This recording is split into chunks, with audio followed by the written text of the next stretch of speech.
Hello students, welcome back to our channel Learning Platform. Today in this video we will discuss about the poem Fire and Ice chapter 2 means poem second. बहुत interesting poem है ये। इन्हें जो narrator हैं इसमें Robert Frost हैं, जो कि हमारे डस्ट ऑफ स्नो में भी थे, सेम राइटर हैं। तो स्टार्ट करते हैं। इस पोएम को 2 स्टैंजाज में डिवाइड किया हुआ है, stanza first and second. So start करते हैं। First stanza is, some say the world will end in fire, some say in ice. From what I have tasted of desire, I hold with those who favor fire. So इस stanza में जो narrator हैं वो कहते हैं कि जो कुछ लोग हैं वो कहते हैं कि जो वर्ल्ड है पूरा हमारा वो आग में यानी कि फायर में नष्ट हो जाएगा, बिल्कुल डिस्ट्रॉय हो जाएगा। और कुछ कहते हैं कि आइस यानी कि बर्फ़ में पूरा का पूरा जो हमारा वर्ल्ड है वो ख़त्म हो जाएगा।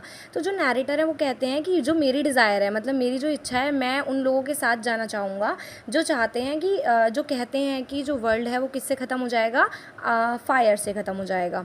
ठीक है, इसका मतलब ये है कि जो हमारी लाइफ है वो एक तरीके से, भाई देखो, नाशवान, एक मतलब एक तरीके से ऐसी लाइफ है हमारी जिसे ख़त्म तो होना ही है एक टाइम पे। ठीक है, यहाँ कुछ भी जो है मतलब फिक्स नहीं है ना। तो इसी वजह से इस फर्स्ट स्टैंजा में यही बोला है नरेटर ने कि ख़त्म तो सबको ही होना है, एक दिन मरना भी सबको ही है, डेथ सबकी ही आएगी, सबकी होगी डेथ भी। तो इसीलिए यहाँ पे कुछ भी फिक्स नहीं है, कभी भी कुछ भी हो सकता है।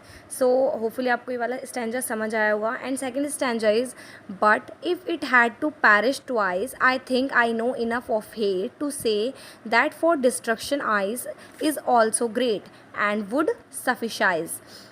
जो नरेटर है वो इस बात को कहते हैं कि जो वर्ल्ड है हमारा वो क्या 2 बार नष्ट हो सकता है, 2 बार ख़त्म होगा।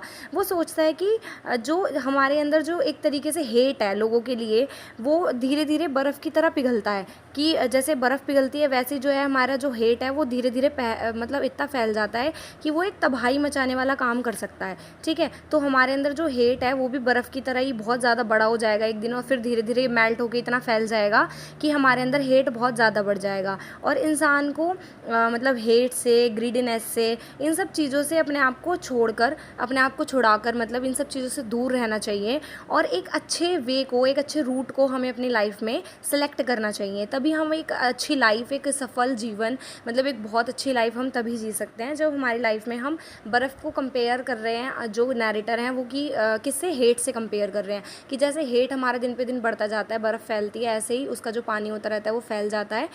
तो उसी तरीके से जो हमारा हेट है वो दिन पे दिन बढ़ता जाता है। ठीक है, तो इस स्टैंजा में यही है कि हमें अपने लाइफ को अच्छा जीने के लिए हमेशा इन सब चीज़ों का रास्ता छोड़ देना चाहिए वे, और एक अच्छा रास्ता अपनी लाइफ में अपनाना चाहिए, वो ही एक अच्छी लाइफ जी सकता है बंदा। ठीक है, तो होपफुली आपको ये समझ भी आई होगी स्टैंजा जो है। और ये जो पोएम है बहुत ही ईजी है, रॉबर्ट फ्रॉस्ट ने लिखी थी इस स्टैंजा को भी, इस पोएम को भी। तो होपफुली आपको समझ आया होगा। वीडियो अच्छी लगी हो तो लाइक शेयर सब्सक्राइब ज़रूर कर देना।